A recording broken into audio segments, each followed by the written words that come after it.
Alia, kamu kenapa? Kok kelihatan gelisah gitu sih? Gak apa-apa kok. Kamu jangan bohong deh. Cerita aja sama aku. Siapa tahu aku bisa bantu. Hubungan pertemanan aku dengan Salwa sekarang renggang. Mungkin karena dia salah paham. Hah? Kok bisa sih? Salah paham karena apa? Aku juga gak tahu. Sepertinya karena aku temenan sama kamu, Vina.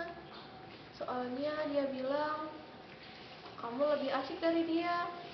Astaga, kok bisa sih dia berpikir seperti itu?